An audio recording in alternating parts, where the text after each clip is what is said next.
After Rita Hayworth died, a hidden vault revealed exactly what she meant, shocking everyone. Studio exploitation, family betrayal, and secrets so shocking that Hollywood tried to keep them buried. This isn't just another celebrity scandal. It's the story of how America's most beloved star suffered in silence for decades. Rita Hayworth was born on October 17th, 1918, in Brooklyn, New York. Her real name was Margarita Carmen Canino. Her father was from Spain and worked as a dancer. He brought Spanish dance styles like flamenco to America. Her mother was American with Irish and English roots. She had also been a performer, working as Zig Feld Folly's girl from the start of Rita's life. Rita's grandfather, Antonio Canino, was a famous Spanish dancer who ran a dancing school in Madrid. He taught Rita to dance when she was only 3.5 years old, and she practiced every day. Rita later said she didn't like dancing as a child, but she was too afraid to tell her father. Her childhood was mostly spent practicing, with little time for fun. When Rita was 8, she appeared in a short film called Olaf Fiesta. Not long after her family moved to Hollywood in 1927, her father opened a dance school there where he taught stars like James Kagey. Rita grew up in show business, which shaped her future without her even realizing it. When she was 12, she started performing professionally with her father. They put together a nightclub act called The Dancing.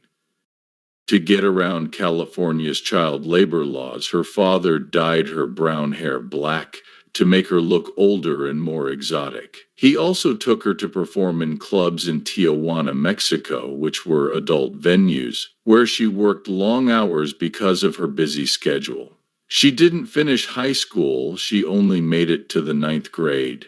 When Rita was 16, she was dancing with her father at the Caliente Club in Tijuana when the head of Fox Film Corporation saw her and thought she could be a star and invited her to a meeting. Sheen set up a screen test for her, which she passed, and he gave her a 6-month contract with Fox. This was her first step into Hollywood. Rita started acting under her real name. Margarita Canino had small parts in her first few movies, but they helped her learn the craft. Because she was Spanish, Hollywood often cast her as exotic characters. These roles didn't make her a star, but they did help her learn the craft. In 1937, Rita signed with Columbia Pictures. This is when everything changed. The studio decided she needed a new look, so they dyed her hair red to make her seem more American and raised her hairline through a painful procedure called electrolysis. This gave her a higher forehead, which was thought to look more glamorous. She also changed her name to Rita Hayworth, which was her mother's maiden name. These changes were meant to help her fit Hollywood's idea of beauty at the time. Her big break came in 1939 with Rita Hayworth's rise to fame began with a small part in the 1939 movie Only Angels Have Wings, where she played Judy McPherson, the wife of a disgraced pilot. This part almost didn't happen because another actress was chosen first, but Harry Kahn, the boss of Columbia Pictures, believed in Rita and made sure she got a screen test. Director Howard Hawks loved how she looked on camera and gave her the part, even though it was a small one. Rita stood out and people noticed her. The movie was a big hit that year, and soon after, Rita was on the cover of Life magazine. This fame led to more opportunities and set her on the path to stardom. Rita's dancing skills shone when she worked with Fred Hare in 2 movies. You'll Never Get Rich 1941, and You Were Never Lovelier 1942. At first, Fred wasn't sure about dancing with Rita because she didn't have much experience, but after just one rehearsal, he changed his mind. He said she learned faster than anyone else he had worked with. Their first movie together was a big hit. So they made another one for You Were Never Lovelier. Rehearsals were hard. They had to practice in the attic of a funeral home rental. She passed out during a hard routine, but she got back up and kept going. Fred was so impressed with her dedication that he called her his favorite dance partner ever, even more than Ginger Rogers. The movies were hits and helped make Rita one of Hollywood's biggest stars during World War II. Life magazine published a picture of her in a black lace nightgown. It wasn't supposed to be a big deal, but it became a huge hit with U.S. servicemen, and she was called the redhead we would most like to be shipwrecked with. The picture made her a symbol of beauty and glitz, but it also created a public image that was hard for her to escape. In 1944, Rita starred with Gene Kelly in CoverGirl, Columbia Pictures' first big Technicolor musical. It was a big moment in Rita's career. Kelly, who was still rising to fame, worked closely with Rita to create amazing dance routines. One of the most famous scenes was Kelly dancing with his reflection, which was a first and took 2 days to film. Rita played 2 characters in the movie, which showed how versatile she was as an actress. $3. Rita was one of Hollywood's biggest stars at the time. She married Orson Welles, and he would often surprise her with champagne after work, which made her busy life more fun. Rita's most famous role was in Gilda, which made her a legend. Her first scene, in which she flipped her hair and smiled while saying "me," is one of the most famous moments in film history. In the movie, she did a seductive glove striptease during the song Blamed Mim. It was so daring at the time that it caused controversy and was even censored in some places. The movie was a huge hit, making over $38 million. $75 million, but it also cast Rita as a femme fatale. She once said, "Men go to bed with Gilda but wake up with me," which shows how much she didn't like being seen as just a glamorous sex symbol. Gilda's impact went beyond movies. Shockingly, her picture was painted on an atomic bomb that was tested at Bikini ATL. This was meant to honor her status as a bombshell, but Rita was furious when she found out. Despite this, Gilda's performance solidified her place as one of Hollywood's most famous actresses. Rita Hayworth married Edward Judson when she was only 18. Her father, Eduardo Canino, wanted to help her career, and he thought Edward had connections that could help Rita become a Hollywood star. It wasn't long before Edward persuaded Rita to marry him. They ran away to Las Vegas and had a small ceremony. This was a big change for Rita, who had grown up in a strict Catholic home and had spent most of her young life performing with her father's dance act and didn't know much about relationships or the real world. The age difference between them was huge. Rita was barely out of her teens, and Edward was middle-aged. He acted more like a boss or even a father than a husband. As soon as they got married, he started making big changes in her life. He aggressively promoted her career, making her a Hollywood star, but Judson controlled everything, including her personal life.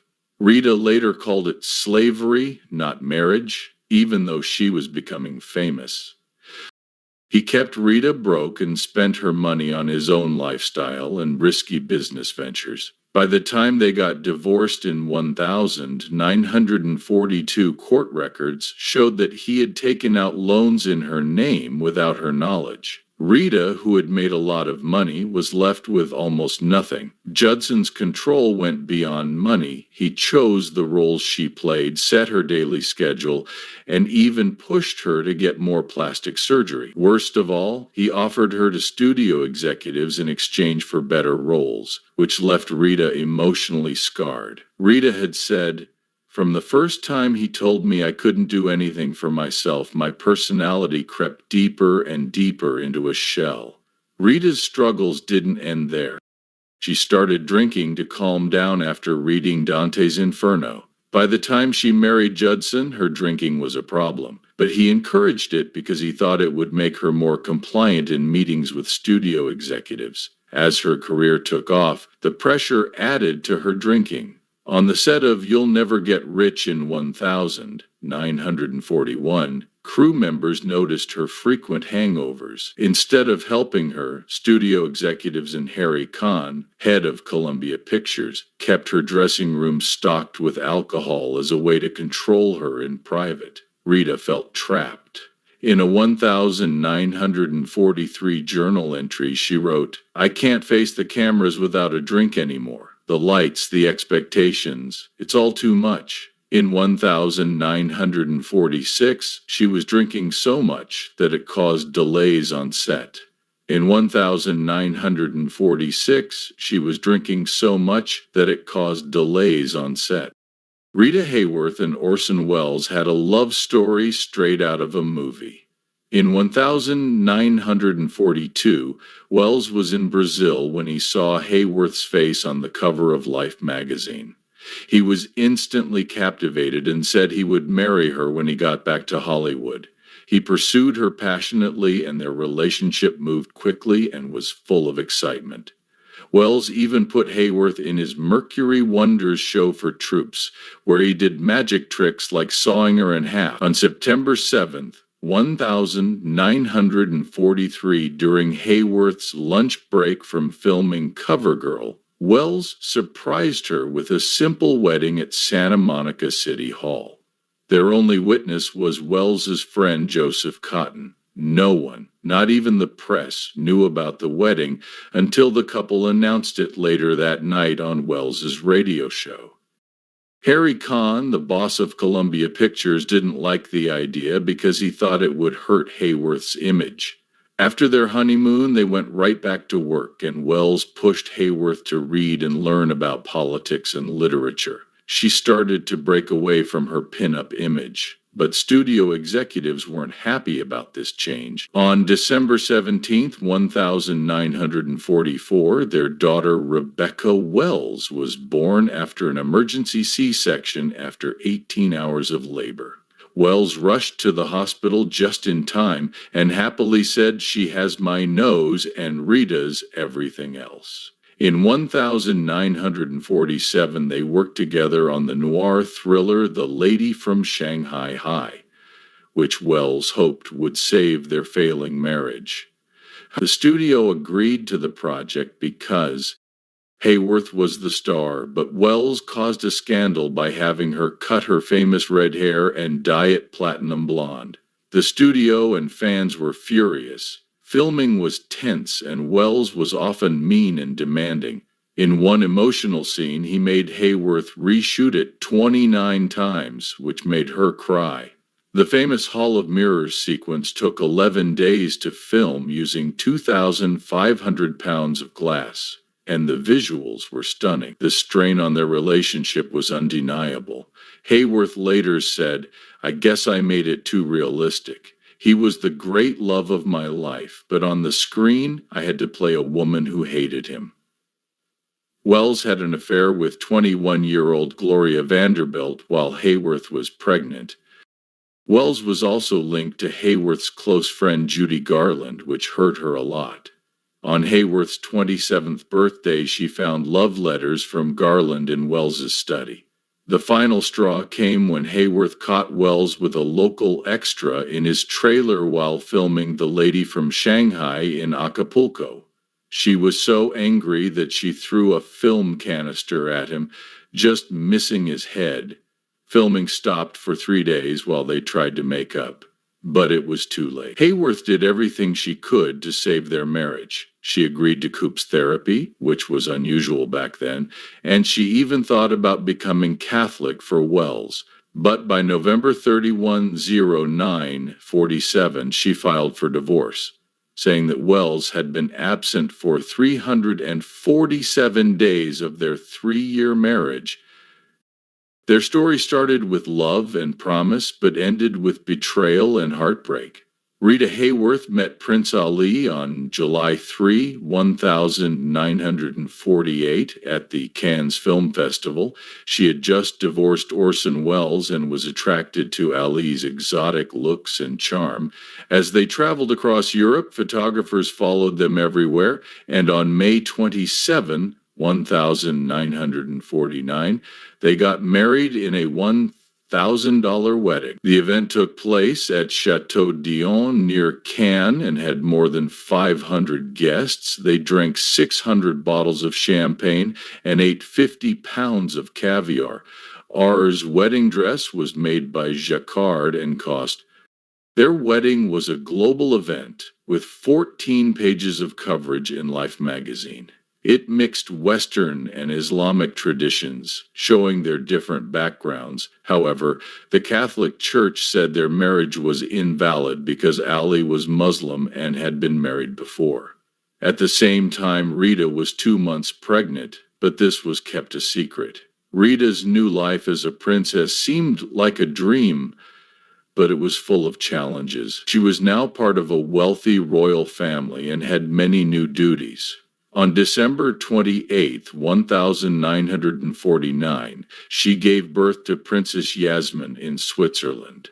Yasmin weighed 7b8 Oz. Rita chose to give birth in Switzerland so Yasmin could have Swiss citizenship, giving her a neutral. The birth was a big deal all over the world, and the man was showered with gifts, including a gold rattle from Hassan III Ali's father.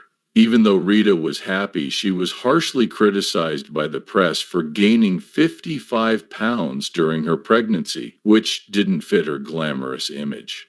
She also had trouble with royal traditions, like relying on nannies to raise Yasmin, which she didn't like. Rita often broke royal rules to spend time with her daughter. Rita found it hard to adjust to her new role. She had to learn Arabic, study the Quran, and wear a hijab in some situations. These were very different from her American upbringing. In 1950, she went on a 3-month tour of East Africa with Ali. This trip was called the Champagne Safari by Rita felt out of place in royal life. The thought of polygamy, even though Ali didn't have other wives, upset her. She also hated how everyone judged every aspect of her life, from her clothes to her behavior. Learning French was another problem. Most of her friends spoke French, which she found hard to learn. Giving up acting made her feel lost because she missed her career and purpose. Ali's affairs quickly destroyed their marriage. Just a year after they got married, in June 1900, Ali was seen dancing with actress Joan Fontaine at a Paris nightclub, the same place where they had met. Rita was devastated because she was at home taking care of Yasmin. This wasn't the only time Ali cheated. Rumors connected him to many other women, including Pamela Churchill and model Latina Graciano. While Rita was in America, Ali had affairs with several women on the French Riviera. The last straw was when Ali had a public affair with Olivia de Havilland, Joan Fontaine's sister, in early 1950. Rita left Ali and returned to the U.S. with Yasmin. Back in Hollywood, she had problems. Columbia Pictures wanted $150,000 because she had broken her contract to marry Ali. Rita had also spent most of her money on the marriage, leaving her almost broke. She needed work and agreed to star in an affair in Trinidad 1952, her first movie in years. The studio used her drama to promote the movie, calling it "There Never Was a Woman Like Rita Back in the Arms of Glenn Ford." The movie was a hit, but Rita had a hard time. She became depressed, started drinking heavily, and often showed up late to work. Ali for custody of Yasmin, which made her life even harder. The custody battle over Yasmin became one of the most famous legal battles of the 1950s. Rita filed for divorce on September 2, 1951, saying her husband was cruel and only mental. The main issue was how to raise their daughter, Yasmin. Ali wanted to raise her as a Muslim in Europe and the Middle East. Rita, on the other hand, wanted her daughter to be a normal, healthy American girl raised as a Christian. Ali offered R 1 million, which is about $10 million today, to raise Yasmin as a Muslim and let her visit him in Europe every year. But Rita said she would not give up Yasmin's chance to live here in America with our valuable freedoms and habits. The battle got even worse in Hawaii. In 1954, allegations of neglect led to a judge temporarily placing Tasman and her half-sister Rebecca in foster care. Ali accused Rita of being an alcoholic and mentally unstable, while Rita said Ali's way of life was bad for Yasmin. The press followed every turn of the argument, which made it even more stressful for Rita. Eventually, they came to an agreement in 1955. Rita would have primary custody of Tasman and raise him as a Christian in the U.S., while Ali would get 2 months of visitation every year. The fight left deep scars. Rita's reputation took a hit, and she continued to struggle with alcohol and depression. Ali was taken out of Yasmin's life, and the public fight had a profound effect on Yasmin and inspired her later work to help others. When Rita was 12, her dad Eduardo started acting badly toward her, in ways that a father should never do. This went on for a long time and hurt Rita deeply. Rita and her dad were dancers and would perform together at different places, but Eduardo was being mean to her behind the scenes. He pulled her out of school when she was 14, dressed her up in adult clothes, and taught her dances that were inappropriate for a young girl. This bad behavior happened almost every day, sometimes more than once. It was especially confusing for Rita because Eduardo wasn't just hurting her, he was also her dance partner and in charge of her career, which made her feel scared, but also like she had to rely on him. Rita's mom, Vulgar, knew something wasn't right and tried to help her. When Rita and Eduardo went on trips to dance, Vulgar couldn't protect her daughter. She may have felt like she couldn't do much to stop Eduardo because she had given up dancing to marry him and was afraid of what would happen if she spoke out. It's sad to think about how Rita and her mom must have felt during this time. But Rita's father wasn't the only person who had bad control over her life and career. For 20 years, Harry Hayworth, head of Columbia Pictures, did everything he could. He changed her name from Margarita Carmen Canino to Rita Hayworth, put her through painful treatments to raise her hairline, and dyed her black hair to match his. When she started dating Orson Welles in 1941, he tried to break them up because he thought it would hurt her image. He even hired private detectives to follow her and report back to him. In 1946, when her picture was used on an atomic bomb, she wanted to protest, but he stopped her because he thought it was unpatriotic. One of the most disturbing things he did was bug her dressing room. Hayworth said he put in hidden microphones so he could listen to her private conversations. She couldn't relax or talk freely because she was always afraid someone was listening. She also thought he bugged the sound stages where she worked so he could hear what she said to others. This made her feel paranoid and alone, so she turned to drinking, which became a habit. Khan was also known for trying to get actresses into sexual relationships. Hayworth refused him when he first tried to do so when she was 18 and new to Columbia. He kept trying over the years, and in 1946, after Gilda made her famous, he even tried to attack her in his office, but she fought him off and escaped. Her refusal made him angry, and he punished her by giving her hard work and finding her for small mistakes. In 1948, she was fined over $12,000 for small things. Despite everything, Hayworth stood her ground. She told co-star Glenn Ford that she would rather die than give in to Khan. Other actresses admired her courage and saw her as a role model for standing up to him. Even when she was one of the biggest stars in the world, she wasn't paid enough. In 1937, she made $250 a week, But by 1946, after Gilda, she was only making $3,000 a week, which was less than stars at other studios. Khan also made money by loaning her to other studios. When she worked on Blood and Sand in 1941, Columbia got $50,000, but she only got $450 a week. The studio also made millions from her image. Her famous pinup photo from World War II was sold everywhere, but she didn't get any money from it, even when her picture was used on the atomic bomb tests at Bikini. She wasn't asked or paid. Hayworth tried to fight back in 1947 when she went on strike to demand better pay and treatment. Khan responded by suspending her without pay and threatening to replace her with younger actresses. Hayworth was forced to go back under the same terms. I later learned that Harry Khan saw me as someone he could take advantage of and make a lot of money off of.